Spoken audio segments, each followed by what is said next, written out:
time once again. Much appreciated, ladies and gentlemen. Let me just see if I can get the share screen going here properly.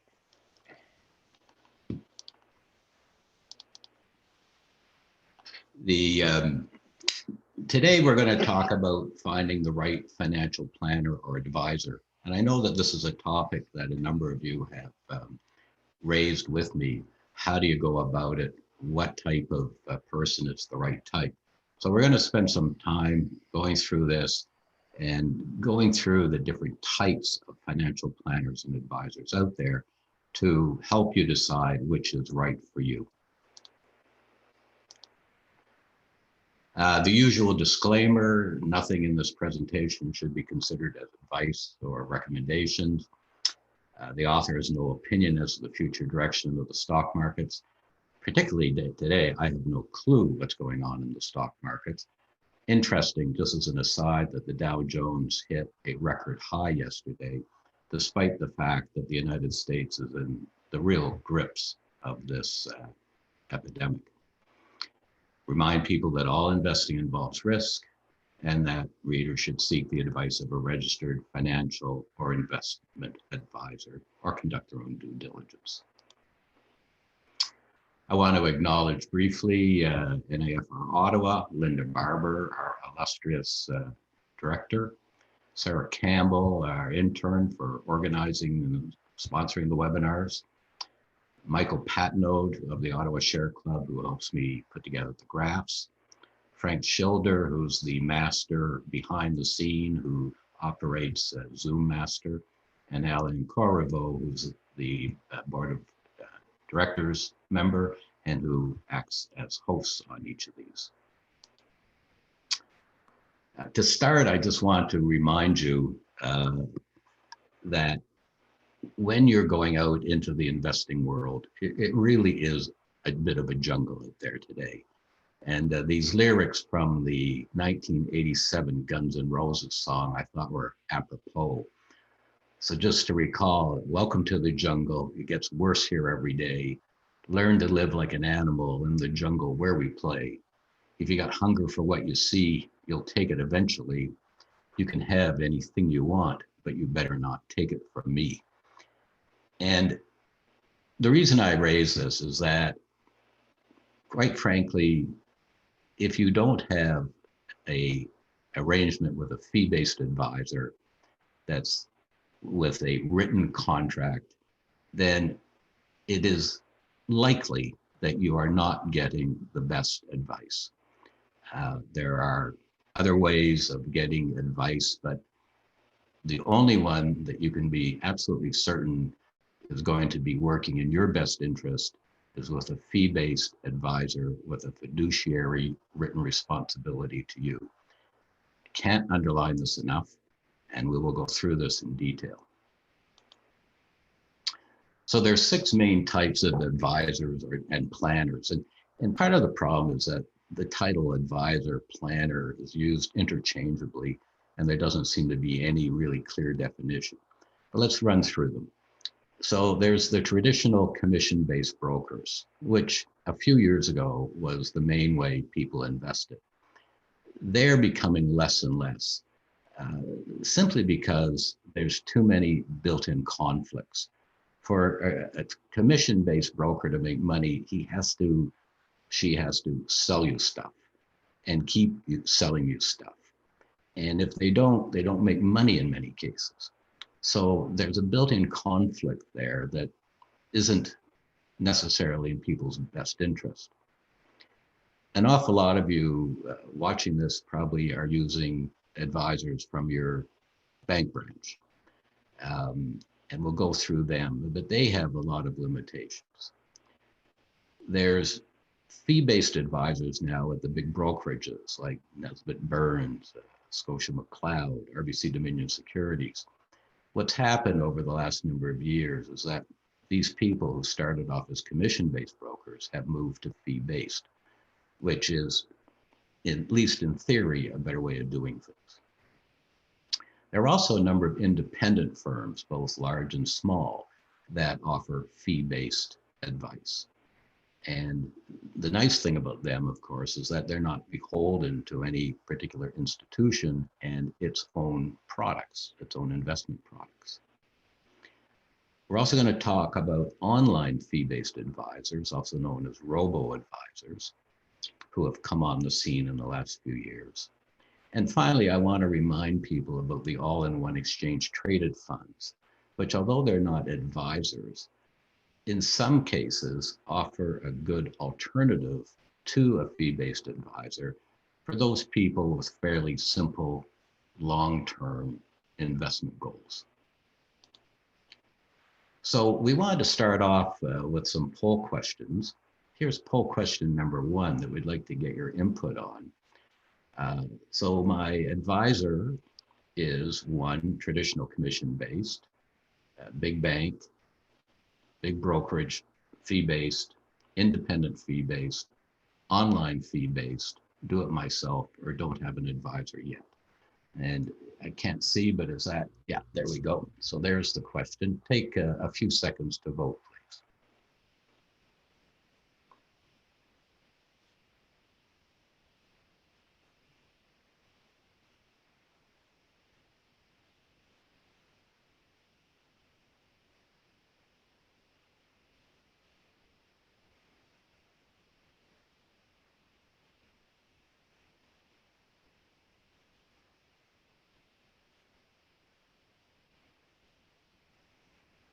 Okay, I think most of you who are going to vote have voted. So about 27% of you are doing it yourself.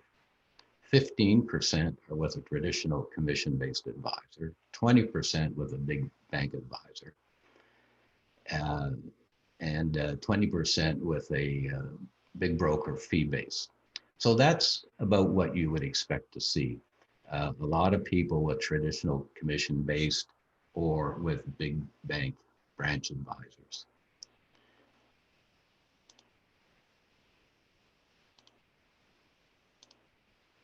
So let's talk about some of the mistakes that people make in choosing an investment advisor or planner.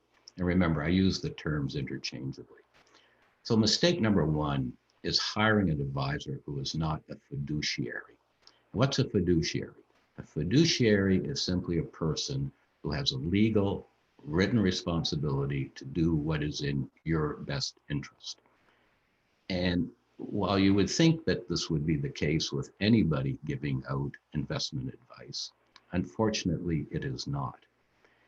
And even if you have some fee-based relationships, not all of them are necessarily fiduciary. So a fiduciary, for example, is a lawyer is a fiduciary, an accountant is a fiduciary, even a medical doctor acts as a fiduciary. They are trying to act in your best interest. And I would strongly advise that your number 1 requirement in selecting an advisor is that they are a fiduciary and that it is in writing that they are a fiduciary. The second mistake is hiring the first advisor you meet. It's really important to go out, talk to a few people, and really get to understand the differences. Third mistake is choosing an advisor who doesn't understand retirees' needs. To be blunt, it's an awful lot easier to accumulate investments and hopefully wealth than to spend it. And most of us need advisors who understand the strategies to spend it. And a lot of that has to do with taxes. And I'm always amazed at the number of advisors, particularly bank or other advisors, who frankly don't understand how the tax system works. And that's terribly important when you are spending money as a retiree. Another mistake is not asking about credentials. There's really only one credential in Canada at the moment, which is the Certified Financial Planner, or CFP credential, that is generally accepted. There are other credentials that people use, such as CFA, Certified Financial Analyst. They're not really trained to be financial planners and advisors. I know from myself having taken the CFP courses, they are very in-depth. They take a lot of time. It took me 3 years going to college 1 night a week for 3 years to get my CFP courses passed. The other thing is I'm surprised that a lot of people don't understand how their advisors are paid or they're paying too much. For example, a recent survey showed that 50% of Canadian investors think that they are paying no fees. That's simply not the case. Everybody pays fees. 100% are paying fees. Otherwise, these banks wouldn't be operating, or the investment companies wouldn't be operating. But a lot of the fees are hidden or not particularly made clear. The last mistake that people make is hiring somebody who knows what the markets will do in the future. And I know any of you who followed this series of webinars know that I've been harping on the fact that nobody knows what's going to be happening in the future. And if you talk to somebody and they assure you that they've got a good idea what the markets are going to be doing in the future, I suggest you run quickly in the opposite direction. The other thing I want to mention to you is that today in Ontario, anybody can call themselves a financial planner or advisor. Believe it or not, there is no regulation yet. They've been talking about it and talking about it. They finally came out with some draft regulations this summer. And of course, there's all sorts of yelling and screaming from different people. For example, even the certified life underwriters want to be able to call themselves financial planners, despite the fact that they may have no training in the area. So you've got to be very careful about what people are calling themselves. Again, only people with the CFP have passed a rigorous series of courses and have had a number of years of experience working in the industry before they get to be called CFP. And CFP requires that all of its members act as fiduciaries. Quebec, by the way, regulates things much more than Ontario, and it regulates who can be called a financial advisor or advisor. And that probably goes back to some of the scandals that occurred in Quebec about 10 years ago, when a particularly well-known person set himself up as a financial advisor and in fact didn't bother investing the money, just spent it. So poll question number 2, I pay my advisor more than 2% per year, 1 to 2% per year, less than 1%, 0, commissions only, not sure how much, don't have an advisor. Please vote now.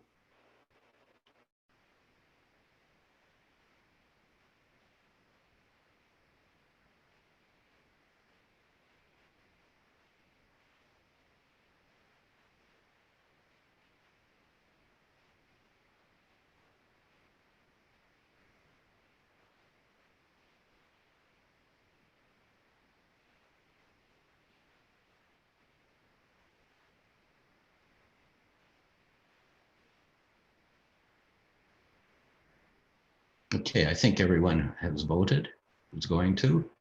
So you can see that 34% are paying 1 to 2% per year. 16% are paying less than 1%. 1% are paying 0. 4 people are commission only. 9 people are not sure how much they're paying. And quite a number of you don't have an advisor. So the 1 to 2% a year band is typical. One of the things that we discover is that the sort of turning point for fee-based advisors is about $500,000 for the big firms and about $150,000 in assets for the smaller firms. So in many cases, what you pay is based on the size of your account. Because frankly, I don't think it takes an awful lot more work to manage $1 million account as a, say, a $500,000 account or even a $200,000 account. But the fees do vary. And the fees tend to be for fee-based say if $500,000 is the average, about 1% plus or minus. Anyway, interesting to see that there's still a number of people who aren't sure how much they are paying, and that's not atypical. One thing I want to point out to you is that in a low return environment, fees really, really matter. The pundits that we read are telling us that we can expect total returns before fees over the coming number of years of 4 to 5% per year. That's because interest rates are so low, and it's because, frankly, stock markets are relatively high. So if you're paying 2% fees, you can see the dark blue line over 10, 15, 20 years is considerably less than the gold line at 0.5% and the red line at 1%. And then you can see that over a period of time, starting with $100,000, 5% annual growth, that difference can be $80,000 just in fees. The other thing I want to tell you is that 95% of financial advisors cannot beat the markets. They simply can't, and the research proves this over and over again. I was talking to a person not too long ago saying that she was signing up with a fee-based advisor, but that advisory firm didn't want to use index ETFs. They said that they picked their own stocks, and they did so because they thought they could beat the market. I thought after I spoke to her, I should have suggested what I call the VBAL test. Now, you may recall VBAL is the Vanguard Balanced All-in-One ETF. And what I should have said was, look, go to your advisor and say, I'll make you a deal.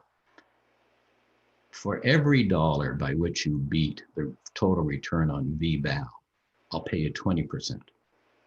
Because VBAL would be my default. That's where I would default to. So I'll give you 20% of everything by which you beat VBAL. But if you don't beat VBAL, you get nothing. So how many do you think would take that offer? I suspect that all of a sudden their great enthusiasm for beating the market would disappear. The other thing I want to just mention is that if you're a conservative investor and you're investing in GICs, you can't afford to pay 1% fees. I mean, GICs today, you're lucky to get 2% on a 5-year GIC. 1% fee, you're left with 1%. If it's in a, say, a RSP or RIF, once you take it out of there, you're going to lose another 30% of that. With inflation, you basically have nothing. So you have to be very concerned about the fees that you're paying in a low return environment. So let's talk about some of the specifics. Traditional commission-based, they're required to pass the Canadian Securities course, which teaches a lot about securities, but nothing about financial planning. Typical fees are 1% of each trade, plus trailing fees for any mutual funds that they sell. So a lot of people aren't aware that in a typical Canadian mutual fund, which charges 2% or more fees, half of that goes to the person who sold you the fees every year, forever, for the life of the time that you hold that mutual fund, whether they do anything ever again or not. It also is potential for conflict of interest because in some cases, people have been shown to be selling mutual funds with very high fees because it paid them a higher trailing commission. I remember I had this experience myself. I was investing in a fund called Century, I think it was Canadian Income Fund, and it was doing very well for a number of years. And I kept checking it. It was beating the index. I said, okay, that's good. But then it stopped beating the index and the performance got very bad. And I didn't know much about this stuff at the time. So I took a deeper look at it, and I found out that the Century was paying extremely high trailing commissions to the people selling the mutual fund. and therefore they were charging me very high fees. So they were charging fees that were over 2.5%, and they were paying the person who sold me the fund 1.25%. So these people were motivated to sell the Century Fund regardless of its performance. As I mentioned to you earlier, 50% of Canadian investors think they pay no fees for mutual funds. And the fact is, they do. So poll question number 3, a commission-based advisor has a fiduciary responsibility to do what's in the client's best interest, a responsibility to recommend investments that are suitable for your customer, about the same level of legal responsibility as a real estate salesperson. Please take a few seconds and vote now.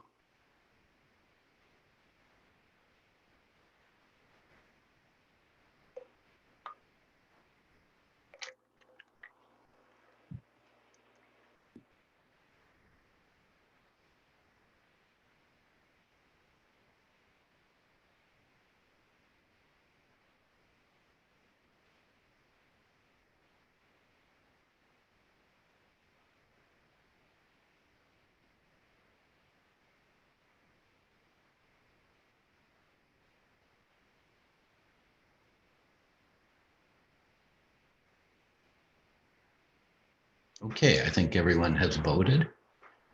So this is a bit of a trick question. The answer is 2 and 3. They have about the same legal responsibilities as a real estate agent. I could have been mean and said used car salesman, but I didn't. And 2, they have a responsibility to recommend investments that are suitable for the customer. It's called Know Your Customer. Notice it says customer, not client, customer.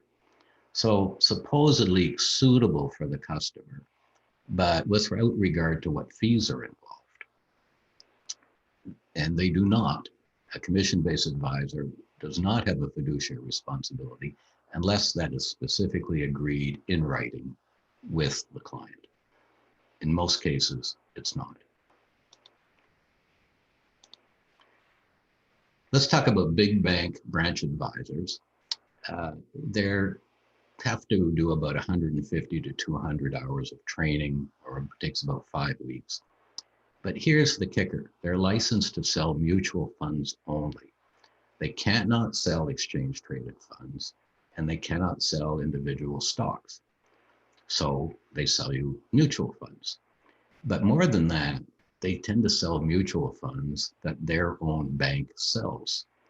And they will promote those in many different ways and assure you in many different ways that their performance is, of course, market beating.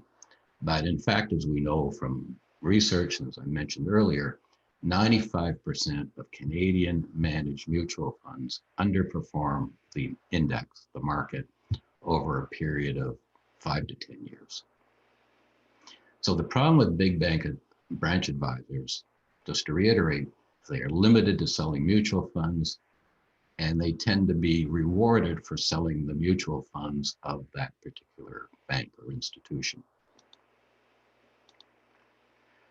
Big broker fee-based, it can be an annual fee-based, sliding scale, as we've talked about, depending on portfolio size, typically between 0.75 and 1.5%. As I mentioned earlier, I think $1 million portfolio takes the same work as 100,000. So there should be a significant reduction in fees. The other thing I find interesting is that everyone today is doing wealth management. It's all wealth management sections or manager of wealth management. But I always wonder whose wealth, and I'm wondering if it's mine. There is a benefit here to these folks though, and probably the main benefit is to keep the clients from doing dumb things. And that's one of the risks of being a do-it-yourself investor, as I am, is stopping myself from doing dumb things. Independent fee-based, no conflicts, no trailing commissions, usually a fiduciary responsibility. should be a certified financial planner designation. Again, the fees depend on portfolio size, but plus or minus 1%. Can also be hired by the hour for do-it-yourselfers who want to review their portfolio or have a strategic plan developed for their portfolio that they can go and implement themselves. A couple of examples in Ottawa, companies that I happen to know, these are not recommendations. PWL Capital is a fee-based index-only investment management firm, and Ryan Lamontagne is a similar type of firm, again, fee-based here in Ottawa.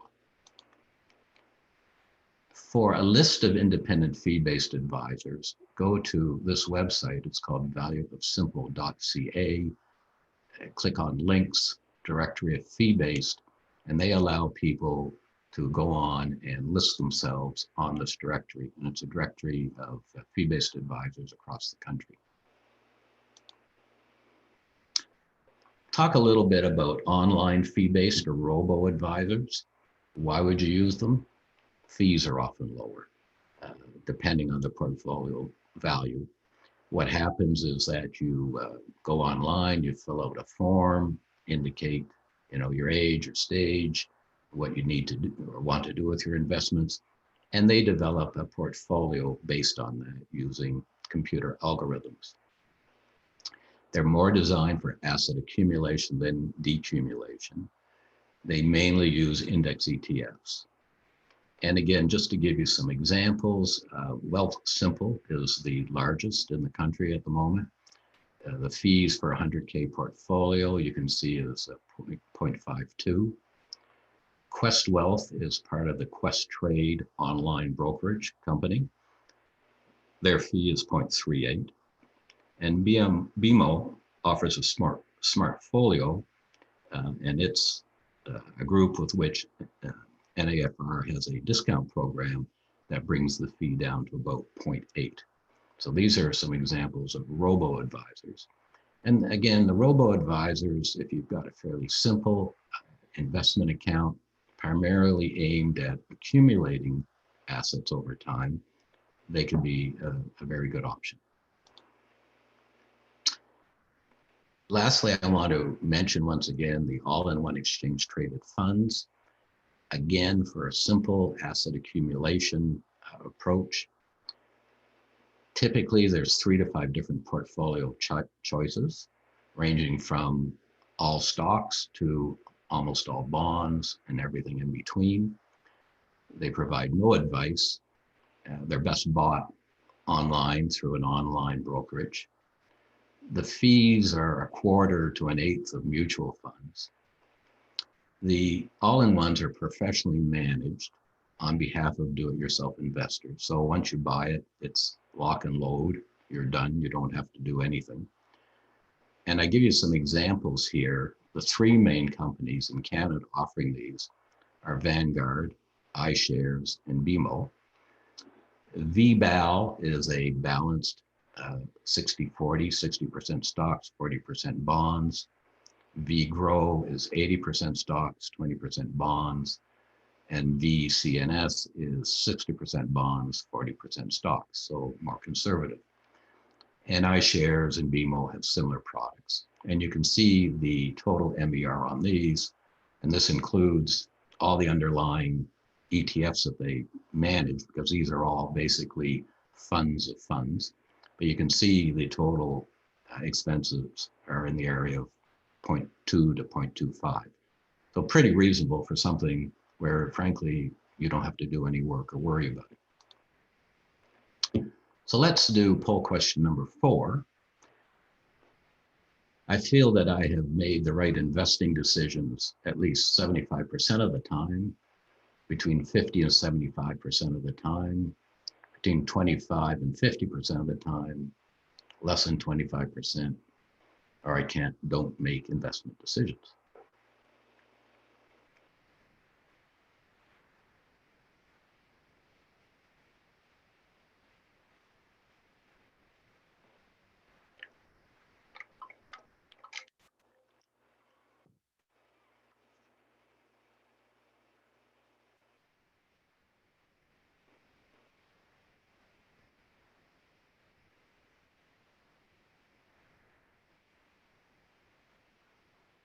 Okay, I think everyone's voted.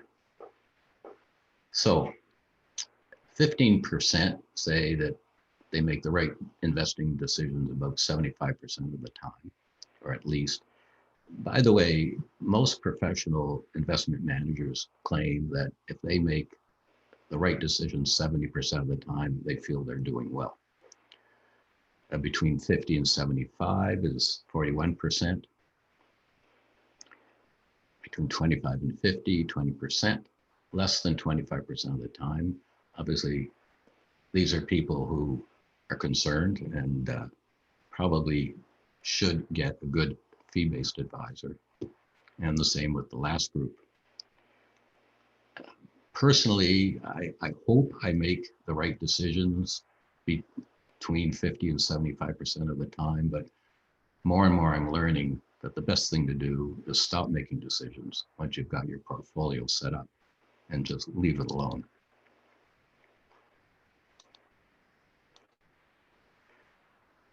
And that comes to this point, great saying that an investment portfolio is like a bar of soap. The more you handle it, the smaller it gets. And I wish I would learn that lesson myself. You know, one of the best things about doing these webinars is that it makes me think about stuff and stops me from doing dumb things, like continually fiddling with my investment portfolio. You know, once you get it set up, hopefully you've gone through a good process of thinking about it. And unless things change dramatically, you're probably better off just leaving it alone. Getting to the end here, here's 4 potentially embarrassing questions to ask your advisor or advisor if you haven't already. So how much did I pay last year in fees in total? I mean, what was the total fees, including MERs on any ETFs or mutual funds that I own and pay you? And then this is what I call the VBAL question. Remember, VBAL is the balanced ETF. It returned about 6.5% over the last 12 months, total return, including dividends. And that's a good benchmark. So how did my portfolio performance compare to VBAL after fees? You know, and if the answer is that it's performing less than VBAL, then you really have to wonder what you're paying for.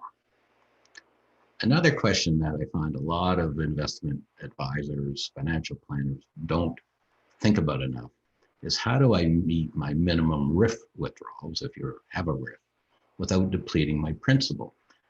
At 71, 72 years old, you've got to withdraw 5.2% of your RIF, and that increases every year. How do you generate 5.2% in a year when interest rates are at rock bottom? And then finally, if you have a taxable account, and again, it's an area that I find a lot of financial planners and advisors haven't really looked into, but what are you doing to optimize my after-tax income in a taxable account? And if you remember from earlier webinars, Canadian dividends, anybody earning under about $78,000 a year taxable income, Canadian dividends, the tax rate is about 1/3 or less of what it is on interest income. And you need to take that into account in planning your portfolio, and that's something that a financial planner should be doing. The other thing, I found an interesting article the other day by Ben Carlson, the 3 stages of growth of a successful investor. Stage 1 was, I know everything when first starting. That seems to be what's happening with a lot of people buying into Shopify or Bitcoin or whatever it might be at the moment. Stage 2 is, I know nothing after being burned a few times. And then stage 3 is, I know what I don't know after realizing how difficult it is to understand the markets. And I hope that I'm in stage 3 by now. But it took me a lot of time and a lot of getting burned to get to stage 3. I also want to underline that there's absolutely nothing wrong with paying for professional, unbiased financial advice. It will likely return the investment in a few years. And just briefly, story of some neighbors of mine in their 80s sold their house for $800,000 and were going to rent an apartment. And they had no clue what to do with their money. And they came to me and said, what should we do? And I gave them names of a few fee-based advisors to go to. And they did, and they chose one. And then about a month or so ago, they asked me to look at their financial statement because they didn't understand it. They weren't sure if they were making money or losing money or what. And so I took a look at it for them. And what I saw was that they were getting a monthly payout to cover their rent, which is what they wanted. And partly because of serendipity, when they'd sold their house in mid-March this year, it got timed perfectly for them. So their money went in as the market tanked. And they were actually, I was pleased to be able to tell them, up about 10% on their original principal, despite having taken out the rent for their apartment for the last 6 months. So they were extremely pleased. And again, I just underline the point, if you need professional advice, unbiased financial advice, it's well worth paying for the right people. Just make sure it's a certified financial planner. A few select symbols and acronyms just to remind people, because sometimes people ask. RIF is Retirement Income Fund. ETF is Exchange Traded Fund. VBAL and all we've talked about. Trailing fees is the percent paid by mutual funds to whoever sold you the mutual funds, typically in the range of 1% per year. And a robo-advisor is an online fee-based advisor.